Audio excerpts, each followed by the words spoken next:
Welcome to Controlled Chaos. I'm your host, Shana, and today we have with us somebody I'm so excited about. This is like a pinch me moment. We have Dr. Robb. Can you go ahead and tell us just a little bit about yourself for those who don't know, which I'm sure most people in this, sobriety land probably know, but go ahead. Thanks, Shana. Hey guys, my name is Dr. Robb Kelly. Specialize in addiction, childhood trauma, depression, weight loss, all the stuff that we struggle through in life. Been in the industry for about 30 years, over 8,000 patients, 6 offices around the world, do a lot of TV, a lot of books, and 25% of what we do is pro bono, giving back to the community. And I love giving back and helping people. And yeah, I'm living the dream today instead of dreaming of living. We'll get into that later, but yeah, I'm really excited to be here, and yeah, it's going to be awesome. I love that. So, when I actually started following you, I was still struggling a lot with alcoholism addiction. And I was actually all the way up to like 320 pounds. And I had just kind of started working on getting sober, losing weight. I had had the gastric sleeve and lost a lot of weight. And somehow you came up and you had started losing a ton of weight and all of this stuff. So, kind of, I was like following your journey and doing my thing at the same time. And it was really cool. So, can you tell us like what brought you to your own like journey as far as health and wellness? I've blown up to 350 pounds. I've been fit most of my life. You know, about 3 years ago, I was sick of dieting and stuff, so I kind of stopped it, and slowly but surely it crept on. And at the age of 60, almost 2 years ago, I decided to change my life. And I've got everything else I want. I'm helping people. My life is crazy, amazing, and yet I'm carrying 350 pounds, which can't be good for my heart.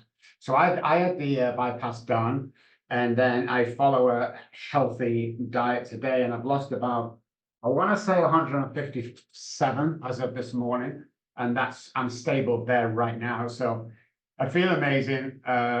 I pulled away from TV. I used to have a daily show in Dallas, Texas that I was on 3 or 4 times a week called Eye Open. It was a syndicated show. I pulled away after seeing myself on camera. Why? Because I never watch anything. I've never read my book. I've never done, I don't watch podcasts. I just never watch myself. But when I saw myself on TV, I was horrified. So I stopped all TV, and I concentrated on me for about 18 months. And this is the end result. So yeah, awesome journey. Yay, I love that. I love when people who work with other people also get on a journey of like self-awareness and working on yourself, because a lot of people like us who work with people, you get lost and you get kind of overrun, right? Like you're not taking care of yourself because you're out here doing all this other stuff and you kind of fall by the wayside. So it's really cool to see people seeing themselves not doing well and kind of checking in and being like, "Hey, I need to fix this," right? Yeah, every time we work with somebody, they take a piece of you away. And I'm the kind of guy, we've worked so hard to crack the addiction code and the depression and bipolar and childhood trauma, that we have a 98%, I think now, success rate, which the nearest one to us in this industry is probably 7%. So we're very, very serious about what we do. We're very aggressive about the program and saving lives. So with that aggressive, if someone does relapse on the journey, I take it personally, and I'm either flying over there, or if they go missing, I'm awake for nights, just sleepless nights, worrying about them. So yeah, they take a piece of me away, and of course, we're always helping people. We're kind of not in the spotlight, but 90% of our patients are in the spotlight. So that in itself, when you go out there, you've got to sneak in, you got to sneak out. It's just drains you. Mhm. And everyone sees me on planes and on private jets, and like, oh my God, I wish I had a life like yours. And it's like anything else. You attain to be someone or do something. Let's say a musician, you want to play on stage with a band, and all of a sudden you finally get there and you're on stage every night playing. And after about 2 or 3 months, it becomes a pain in the ass because it becomes work. So the planes and nothing, the drive there, we get chauffeur cars everywhere that they pay for. But again, it's tiring. We did Cali 2 days ago, there and back in the same day, because of workload. But when somebody flies you in and wants to sit down with you for an hour and flies you back, you know, I have to jump, unfortunately, to these guys. But yeah, it's tiring. But I mean, I'm not moaning. I still love my job, and I won't swap it for anybody. It's just that, like you said, people take stuff away from you, and you all of a sudden you're struggling with something, and you Right. get, you know, like I've been on with this guy for like 2 days. I've been at it. It's like I'm not getting everything I need because I'm not concentrating on me. And I think that's Right. why I concentrate on me. It's amazing being able to help people, but it's also draining because it's hard and it's a lot. And sometimes those people aren't always as ready as we are, right? Okay, so one thing that I wanted to ask you is I've seen a lot of stuff about the brain and work that you're doing around that type of thing. What's going on with that? What do you have going on? And how does that Well, help as far as addiction? well, when you look at it, let's talk about addiction. When you look at addiction and alcoholism, which are two different things. Alcoholics are born, drug addicts are made. So one has the addictive personality, which is drug addiction, and the other one is the predisposition passed down from generation with an allergy attached to it. So it's completely different. Three parts of the brain differ in alcoholics that don't particularly differ in drug addicts. 90% of people that were coming to us started in the doctor's office that were drug addicts.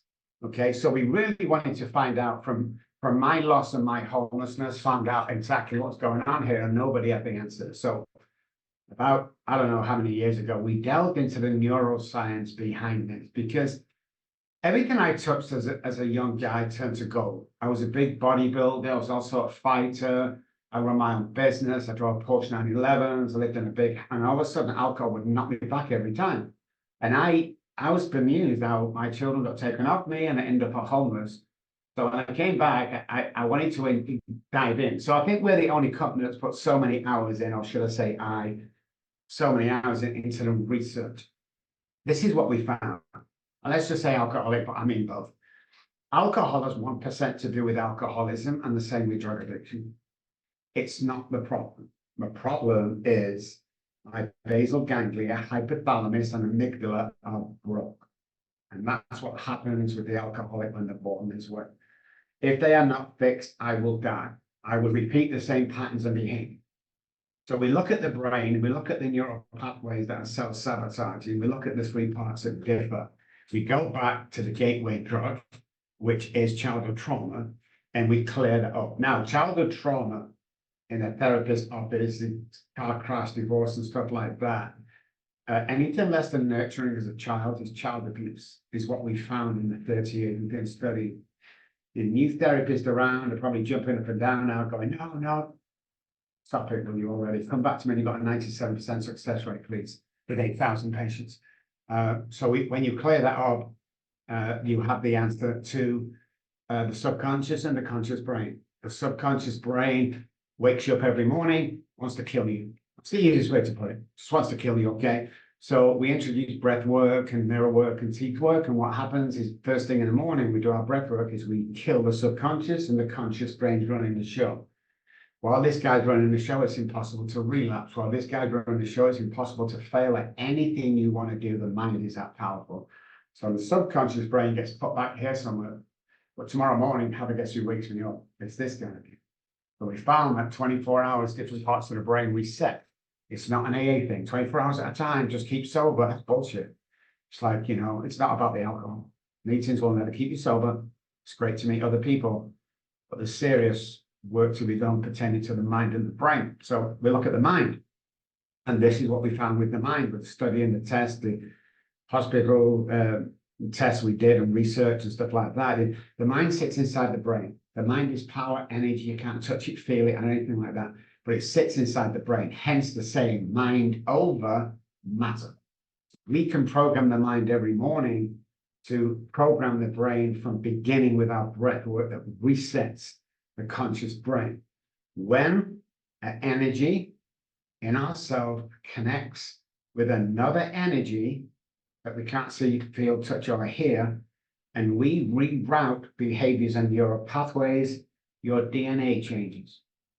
Now, why is that important? well, you're not the same person when you come to us as when you leave. And we guarantee that. We're the only company in the world that offer you a money back guarantee if you relapse while following our program. Unheard of. Oh, that is amazing. So it's funny that you talk about AA and things like that because I worked in treatment for many, many years and I kept relapsing and struggling while I was working in treatment. And I was taught along the way, AA is what you do, this is what you follow. You don't do medication, you don't do other things. And I really, really worked hard at it. And I could never get sober. And people would always say, well, you're not doing something if you can't get sober. And I ended up going on Vivitrol, and I've been sober for 3 years since then. So I've always said that, I think different people can get sober doing different things, but um, it really was for some reason I couldn't get sober with just AA. And I loved the program. Like you said, I still do a lot of parts of the program because I think it helps you be a better person, but it did not stop me from drinking. 100% did not stop me from drinking. So I kind of, tell people that there's different things for different people. And some people do AA and it works great, but we can tell from rehab centers that something isn't working, right? Yeah, definitely. I got sober in AA, and this is what I found. The Big Book of Alcoholics Anonymous is one of the best books I've ever studied pertaining to the recovery of an alcoholic, period. There's no other book like that. I studied Carl Jung University. There's no other book like it since, ever. Last 70 years, whatever it is. However, the meetings are terrible. There are you piss and moan meetings. Oh, my cat's an alcoholic because he drank some of my husband's beer last night. We've just let it go. You see, what happens to AA is there used to be a 99% success rate in Akron and around the area. And what happened is the Betty Ford Clinic was born. And what happened to the treatment centers that followed that is after the treatment center of 30 days, 60, 90, they told everyone to go to AA. So we had all these, and the only requirement, I get all that shit, guys, but we allowed them to come into our meetings and talk shit like it was a therapy session. And what happened to Alcoholics Anonymous is it buckled under the weight. So I've traveled for 30 years around talking at, I don't know, thousands of AA meetings, and I'll tell you this. At any one time, in any place, 95% of people in AA are not alcoholics. They're not the real deal. But there's a place there to meet people, meet vulnerable girls. If you're gay, you meet some gay. Where else are you going to go to a men's meeting and be in the same room as 20 men? Come on. That's what I found with my experience. However, again, the book, the Alcoholics Anonymous is the book. This is what people don't understand. We are the fellowship of the book. Yet you go in lots of AA meetings, and you don't even mention the book. You want to talk about some shit that, it's terrible. And again, I'm not knocking it, but this is my experience. Yes, and I do agree that a lot of meetings have become kind of bogged down. And even in the internet world of like sobriety, there's a lot of people who are like, you don't have to do this, you don't have to do that. All you have to do is just quit drinking. And I'm like, that doesn't work for people that are alcoholics. You don't just quit drinking out of nowhere, but you may have been a person who was a problem drinker and that may have worked for you. But when Oh, you do this stuff to people who aren't alcoholics, they think something is like wrong with them, you oh know? my God, have you been reading my stuff? I know you haven't, but oh my God, that's a connection with me and you straight away. It's so true. You see, what happens is there's a thing called a hypothalamus inside the brain. Alcoholics have this, heavy drinkers, abusers do not have this, but everyone wants to class us to say, oh, Johnny next door drinks 2 bottles of vodka a day, he's an alcoholic. Let me tell you something, guys. Alcoholism is the only self-diagnosed illness in the world. 10 DUIs do not make you an alcoholic. A warning from the doctor does not trace your family history back 3 generations. You'll find it. If you don't, you abuse alcohol. And I'll tell you why. The hypothalamus from birth tells a human being to eat food and drink water to survive. That's its primary purpose, and he does a great job.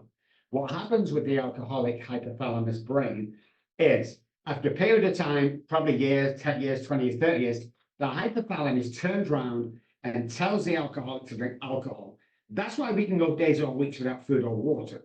When the brain is telling me to do something, guess what? I'm going to do it because I can't help it. That's why it was classed as a disease, is we can't help it. So when you're in that situation, there lies the classic alcoholic. But we get so confused today. Like you said, the heavy drinker, go to AA, you'll stay sober. Go to meetings. For the chronic alcoholic, meetings will not keep you sober. The book will. And other things. Listen, if you go to your attic every day and stand there and, you know, one foot in the air and singing hallelujah and keeps you sober, good. Don't let anybody else tell you you can't. Go do that. It's brilliant. But, you know, for the real alcoholic, you have to do work. You have to get rid of all the crap and you have to move forward. Otherwise, you'll relapse. And if you keep relapsing, you'll die. It's funny that you say that about like going weeks without food, water, like the necessities, because when I was drinking, even like my face, my lips, they would be so dried out that like even chapstick wouldn't fix it. Like it was disgusting. And it's because I never even drank water. I literally would wake up in the morning, even when I would go to the bathroom at night, I would drink liquor because I was like shaky or sick or whatever. And it really was like I didn't care if I ate, I didn't care if I drank. It was, I needed the alcohol to feel okay. That's another misconception is we don't drink to get drunk. When we cross that line into alcoholism, because even alcoholics go through the mild drinking, heavy drinking, and then cross over. Right. We don't do it for enjoyment. We do it to feel normal. We do it not to be sick. It's a pattern in the brain that every time we wake, we have to drink. And when that pattern is so strong, because it's actually inlaid in the brain from birth because of generational things. What happens is very hard to break that pattern. So my dad can't understand why he kept saying to me, why are you doing this to your children? You've lost your children. Why don't you stop drinking just for your wife? For that, guys, it doesn't work like that. Okay, it works completely opposite to that. It's a serious fatal illness that will kill you if you don't get this under wrap. It will kill you. I was on the streets. I tried to commit suicide 7 times. On 2 occasions, I died on the streets of Manchester, England. You think that was a choice, guys?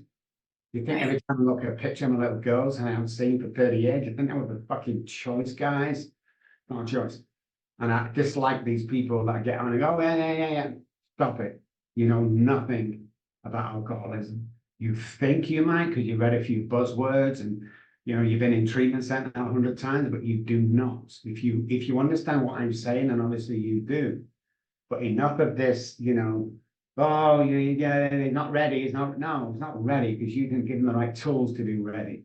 No matter what that looks like, we need to start looking at these people as really sick people, like you have cancer. And if you Yeah.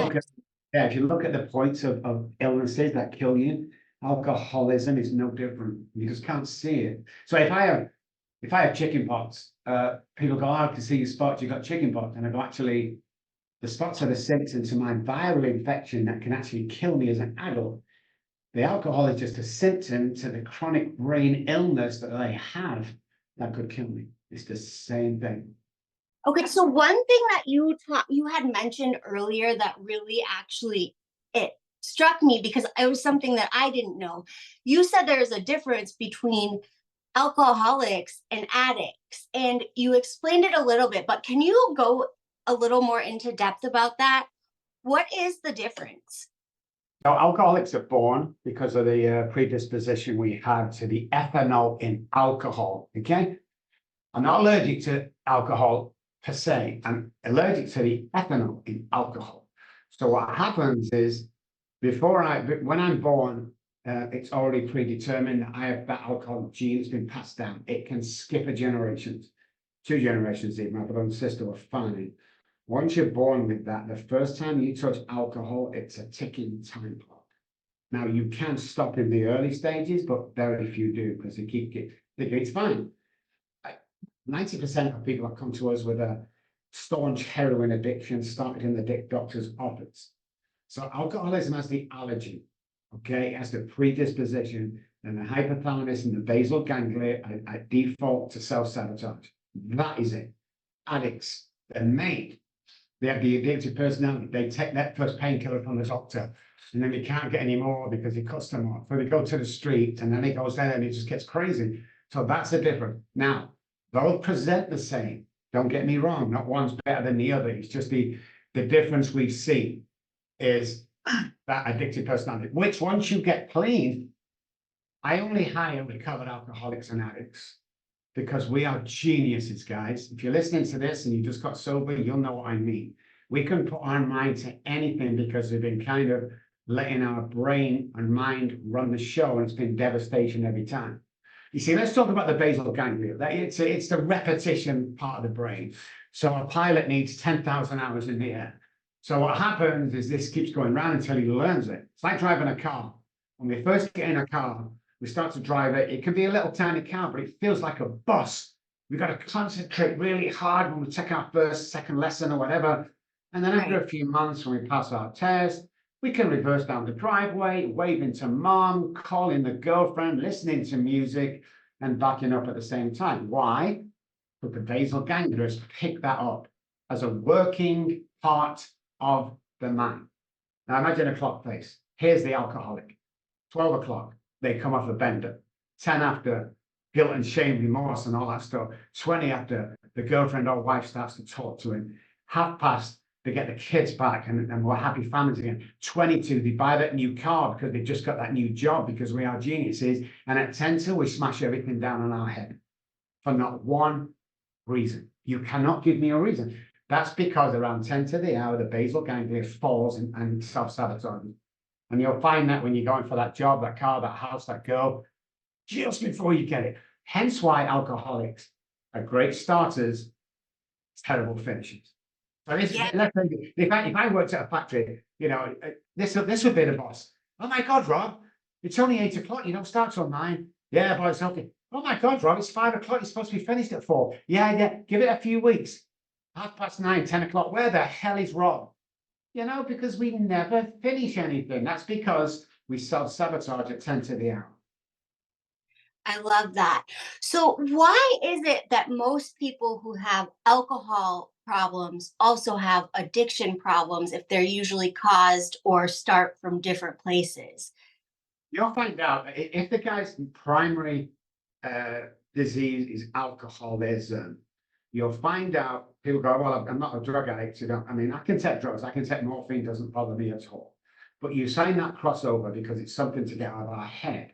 So what happens is we take drugs, little tiny drugs at the beginning, and it always ends up with alcohol. Or we take alcohol, it always ends up with drug. It's like a layover. Like I say, they both present the same when you go to the doctor. It's very hard to distinguish, but it is that predisposition. So when we drank, or when I drank, if cocaine was around, I'd take, but I never got addicted to cocaine or drugs because my primary was alcohol. Drugs can never give me what alcohol could give me. And there lies the difference. You get drug addicts who might try alcohol or even start with alcohol. But the difference is they will go on to use drugs only and not alcohol only.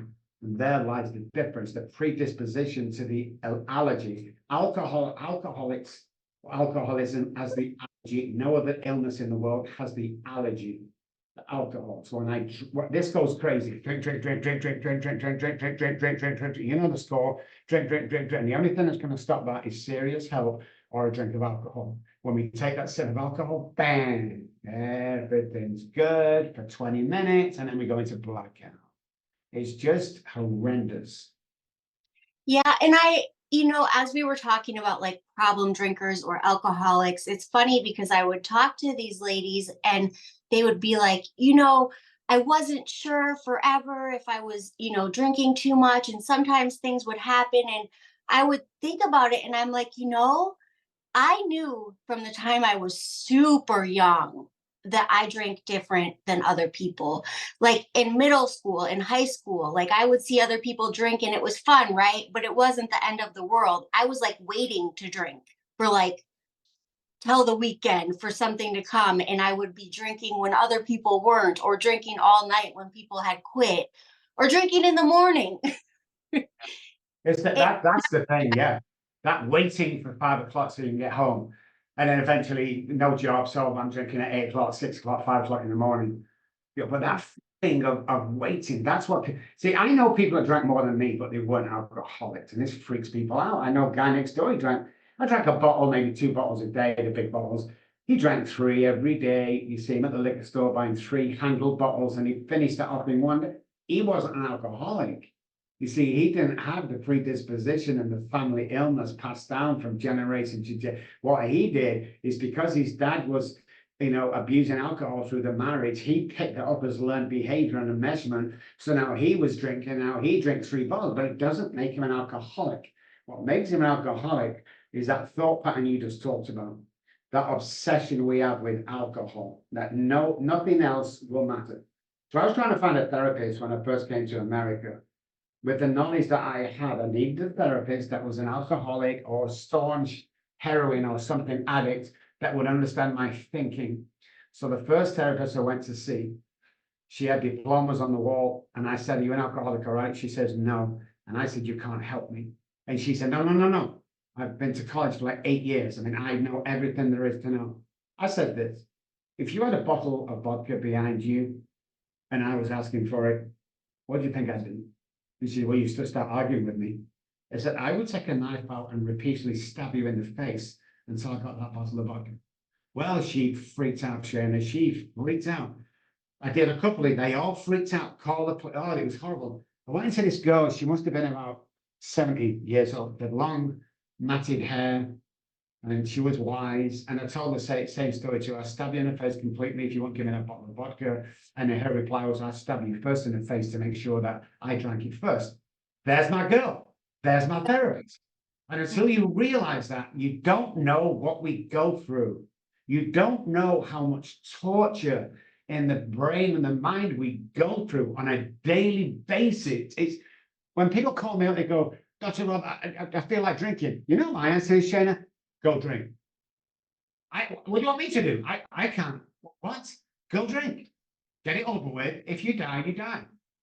But you've either not done your work properly that we've shown you, or you just don't want to stay sober anymore. Either way, there's nothing I can do right now. Because when I don't know about you, Shane, but when I was drinking, call your sponsor before you pick up a drink. Really? I'm never going to call you and go, "I feel like a drink." What? I'd probably call you 2 days in and tell you some bullshit and argue with you. Still trying to convince you that I'm sober, by the way, while I'm slurring words and shit. It's crazy. It's like you have to treat this as if it's going to kill you. And it will. Yes. So I think when we were talking about mental obsession, people really don't understand what that means. They just think of it as like you want to drink. And Yeah. something that always comes to mind for me is my parents sent me to rehab for 6 months when I was like 27. And I was really, really bad in my alcoholism. I probably needed rehab. It was a Christian rehab, whatever. I got out and I had a custody case. My daughter's father had filed for custody, and I was waiting for my hearing. And it was 1 week from when I got out of treatment. I was in there for 6 months, 6 months. And I drank the day before I was supposed to go into court. And I started with like a 6 pack of like Mike's Hard Lemonade or something. And I was like, I'm just going to drink one. I'm really stressed out. And I barely remember anything at that court date. And guys, this was years ago. But for real, I was like, how am I still having this mental obsession? And I haven't drank in 6 months. So people like connect it to once you have the first drink. But really, you have to be doing the work all the time. All Like the you have time. to continue the work. It's not All even the about. time. Because them 3 parts of the brain reset every 24 hours. So the subconscious brain wakes us up. Now we have a cure for that. We have 3 things the morning you do that will stop that. But the subconscious brain wakes up every day and wants to kill us and make it look like an accident. I remember I stabbed my wife 3 times one night because she wouldn't let me finish my bottle of vodka. Then I fled to Spain an hour later because there was a warrant out for my arrest for attempted murder. I stayed in Spain for 6 months until all the attorneys sorted it out. She was fine. She came out of the hospital and she was great. I came home and she had all the stuff packed. And so the minute I opened the door, she said, looked me in the eye and said, "Rob, I love you till the day I die, but you're not going to kill our kids." You see, I'd left them in places I shouldn't leave them. I fell down the stairs and it had killed my child. I was driving home from London to Manchester on my 2nd bottle of vodka with the kids in the back. I did some atrocious things. So she took them. I got hold of my attorney. I had a powerful business that, paid people a lot of money to do the stuff I wanted to do. And I said, if you don't get my kids back, get tomorrow morning to court, get my kids back. And he did, give him a big check. He turned up at the door, give my kids, I brought them in, I sat in front of the TV, I closed the door. I walked, now I'd been sober for 3 days now, 4 days, because I knew I was getting my kids back. But here's the deal. I walked into the kitchen and the thought hit me. Wouldn't it be great to have one beer to celebrate my kids back? It's the last thing I remember of the cap opening. 2 days later, the police kicked the door down. The children had been fed or changed diapers for 2 days. That almost killed them. There was a bottle of vodka around the floor, loads of them. So obviously I've been to the liquor store and back and let the girls in the house on their own, ages 1 and 3. And they kicked me out. I got to the stage and woke up. They took my kids and I stumbled to the door. And Mom had the eldest, 3 years old. She was walking by them. She had all the mummy's hand as they're walking. And my mother-in-law picked up the youngest. And they're walking down the path. And Charlie, the eldest one, turned around and said, Daddy, Daddy, please don't go. I'm crying. One of the police officers crying. Social services are there. The child protection. There's about 20 people outside the house. It was a disgrace. Halfway down the path, she turned around again. Got looked round and she's looking at Mummy's hand. She said, Daddy, Daddy, please get better. And as I got to the gate, she opened this big wrought iron gate we had, and she turned around one more time and she said, Daddy, Daddy, please stop drinking. And I couldn't do it. I couldn't do it for them. I couldn't do it for me. About 6 weeks, 10, I don't know how long it was in stupid. I was homeless. I was on the street. Everything had been taken away from me. And you know the crazy thing about Shana? I still didn't think I had a problem. It took all of that and 14 months on the streets, dying twice, hurting a lot of people, putting myself in dangerous situation, getting arrested numerous times. In the UK, they call it drunk and disorderly. Yeah, that couldn't stop me. So when you're talking through that, it's really hard for someone to understand what you're going through inside the head. And that mental obsession is more powerful than anything else in the world. If I went into a bar, Shane, and I was asking for a drink, and the guy put half a pint of whiskey in a glass and a gun next to it, and he said, here's the deal, look, you drink that, you have to kill yourself. I take that bet all day long, Shane. All day long. As long as I finish that drink, I get that gun and blow my head off. That's how powerful it is. So what's crazy is on this podcast, I've always promised that I would be super honest. And I love that you've come on here and be super honest.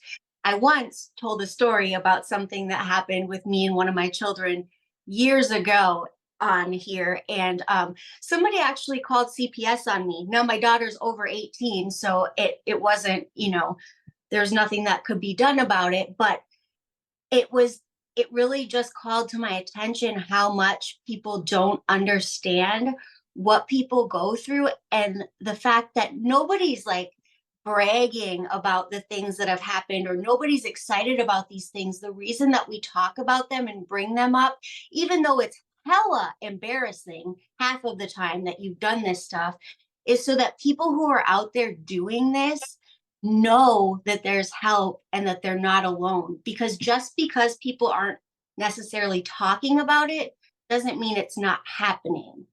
It's happening, and it's happening to people who you think are affluent, you think they're rich, you think they wouldn't do this, you think, right? It's not just happening to poor people out there who you don't necessarily care about, right? Or who you think are prone to that type of stuff. It's happening to people out there who are big in the community and, do big things, church people, every. Yeah, 100%. You're spot on, Shana. I'm working with probably, I'm going to say top 10 just to make sure I don't out anybody here. Top 10 highest paid movie stars in the world. I have 3 of them on my books right now that I'm working with right now. I have a musician that's got more gold records than anybody else in the world right now. And they're about to die if they don't get the shit to them. Every time I tell a story about my girls and a million other things, it's healing for me, and it's the same for you. See, what I found from my journey, Shana, is a couple of things. First of all, nobody ever, ever, ever will comment badly or disrespect you that's doing as good as you. There are only 2 people in this world. The people that love you for who you are, and the people that want to be you, want to recover from this bullshit. So you got to be careful with, people can do what they want, but it's healing. So the way I look at it is God bless you for calling the child services. You probably did the right thing. 98% says that you don't, you're just jealous of Shana, so fuck you. And secondly, if one person stops drinking and gets the kids back from this podcast, Shana, we've done our job. That's where, you see, I'm at the age and situation now that I could retire tomorrow with millions and millions and millions of dollars in the bank and not give a shit about anybody. One of the reasons I still do this today to save one life a day. That's what I'm committed to, So we don't do this because we have to. We do this because we got to. Because God saved me. And I used to hate it. Oh, God's sake. It happened to me 30 years ago. But I had a huge spiritual awakening on the streets at 2 o'clock in the morning in the middle of nowhere. That led me to an AA meeting with the guy that found me, that led to me a guy called John, who I spent with 12 weeks with and never could find again. So every time we tell our story, it's for me, and I'm sure you, is healing. And if you want to follow down that path, guys, write a book. If you can't put anything into, when you sat in front of a therapist or a coach or a psychologist or whatever, start writing a book. That's all I ask you. It's easy. Write a book. It takes you 3 months. Bit here, bit there. If you're a girl, on a paper or voicemail, give it to your husband. That's what I did with my wife. And then get onto Amazon. Don't cost you anyway. Publish that book. You're never going to get rich making a book, believe me. But healing power? Oh, my goodness. Here's how powerful the healing power is. I definitely agree. So, one thing that I really want to talk about, and you mentioned it earlier, is the trauma piece of alcoholism. And the reason why I bring this up is there's a lot of people, including myself. I always would, I had been to rehab 4 or 5 times. I always would go, and I was the good girl, right? Like, I'm nice. I would do my work. I would be quiet. Every time I would go to the therapist, it would be like we'd talk about how I was going to integrate back into the community. We never talked about anything because I thought my life growing up was great. And my parents are pretty great. And they were super loyal to me. They cared about me. I never wanted to say anything bad about them. So I was always the one that kind of flew under the radar, but I was always the one who could never stay sober. Right. And I always thought I had no trauma until I went on somebody's podcast like a few months ago. And she was like, girl, this is trauma. This is trauma. This is trauma. So I think what we think of as trauma is literally like, I don't know, if you've been molested, you've been raped, you've been held up by a gun, like something like, you've been to war, right? But I learned that that's not necessarily what trauma is. So can No, you kind of explain nothing that? like that. Yeah, it's nothing. It used to be years ago, we didn't know so much, but it's nothing like that now. First of all, everybody has trauma that's not done the trauma work, childhood trauma. What you think you're doing this today, whatever it is, you're doing this today, you cannot match to what happened here. You cannot, without somebody outside coming in, using stuff like brain spotting, getting to the exact nature of what went wrong. Here was my trauma. I went through a lot of trauma. We grew up poor. I grew up on the projects, no money. I grew up fighting. I thought it was normal. If you're at home and you see your father coming into to the house most nights of the week, drunk out of his head, ends up in a fist fight with mum, you believe that to be the truth and you believe that to be normal. So when we're young, babies are born with two fears. There are falling, fear of loud noises. That is it. The rest are man-made. So what we see affects how we feel, and what we hear, we believe to be the truth. Don't put your hand on that stove. It's too hot. We do it. Ow, mum was right. So we believe what mum says, and dad says all the time. What we see, watch a sad movie, you feel sad. Happy movie, you feel happy. What you see in the household is what you'll attract when you leave that house. So a girl who's growing up and all of a sudden leaves the house for college or whatever will attract, remember the mind is power and energy, will attract the same guy that repeats dad's behavior. Every single time. To the point that if she finds a great guy who look after her, she will self-sabotage that relationship because she doesn't think she's good enough. Never tall enough, blonde enough, thin enough, or rich enough is our saying. So you have to look at the trauma and you have to look at the effect it has on us, because childhood trauma people hear things differently and alcoholics hear things differently. What do I mean by that? True story, me and my brother stood on the kitchen table when we were young. Mum walks in, She says to both of us, get down off that table, you stupid idiots, before your dad sees you. My brother jumps down and I freeze. Why do I freeze? This is what I put. Get down off the table. Well, I hear. And I hear this time and time again with the tests we've done, where you hear things different. Why? Because of childhood trauma. Now, what childhood trauma could possibly be in my lifetime? Well, my mom and dad could only afford 2 pairs of shoes a year for each one of us, me and my brother and sister. 2 pairs of socks a year. So towards this 4 to 5 months, I'd be walking to school with holes in my socks and holes in my shoes, or stepping on the snow. I have 102 pairs of sneakers. Pick that one.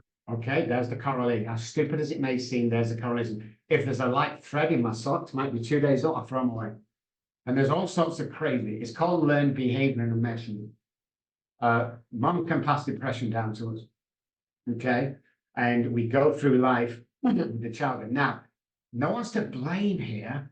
Everyone's to blame their parents. This is why I don't bring with treatment centers. Let's bring the wife in and she'll tell us how bad you really are. Or let's blame the parent. No one's to blame. Nobody's to blame. You know, here was mine as a young kid. Robert, it's my mom. How many times have I told you can't go to college like your brother? You're too stupid. Everyone laughed. I laughed. But you know something? That cut me to the bone inside. And only when I went back and we pulled that apart did I realize what an effect that had on me. You know, and he used to drop me off at their friends every Friday night so they could go out drinking at the pub.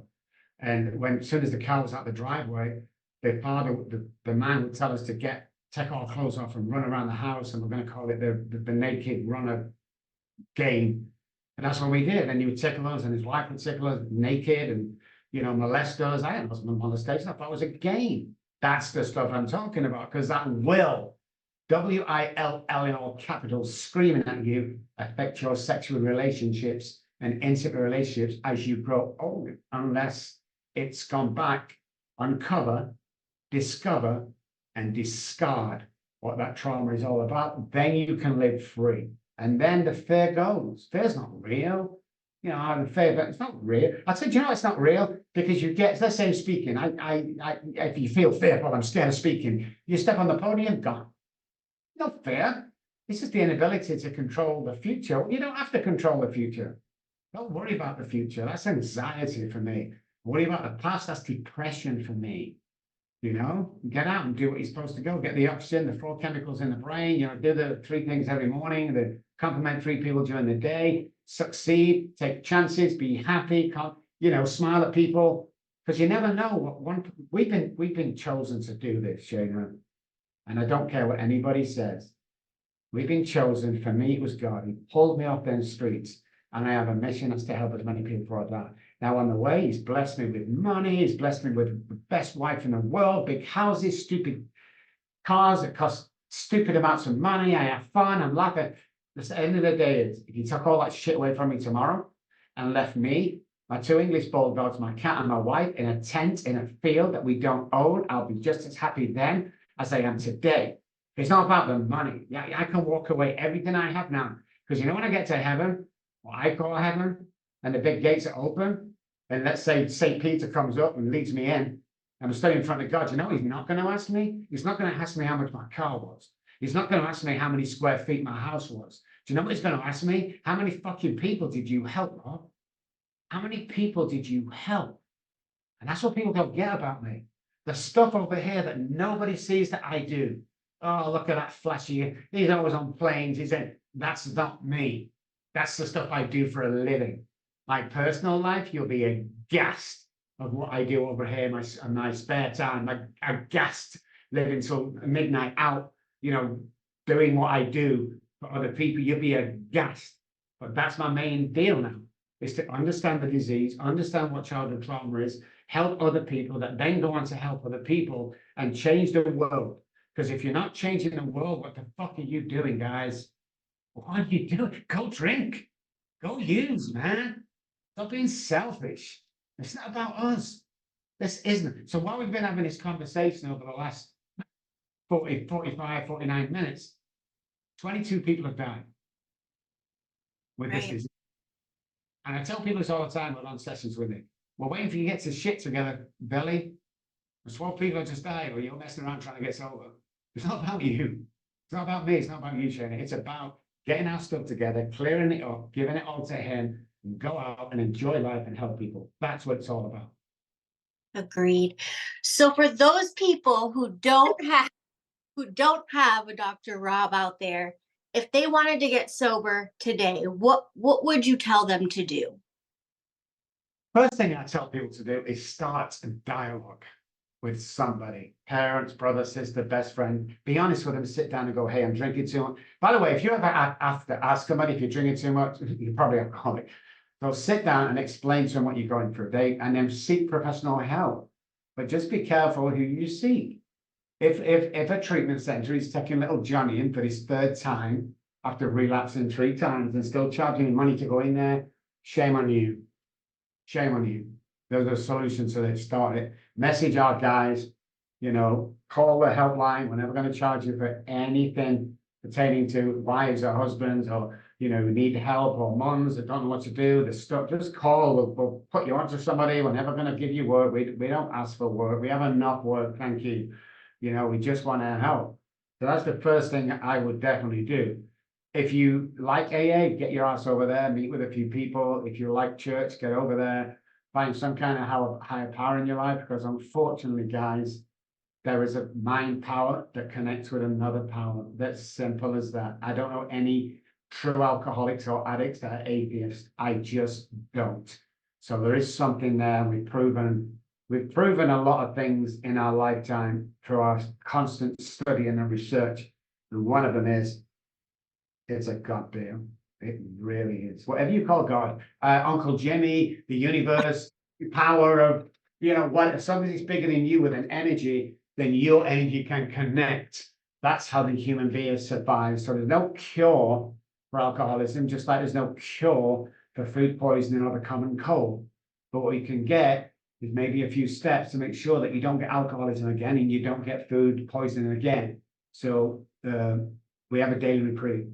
A reprieve, by the way, in the Oxford English, because that's what it all started at the Oxford group, where 6 of the 10 people started, went to Oxford University. A reprieve is a stay of execution. So we So, move forward every day.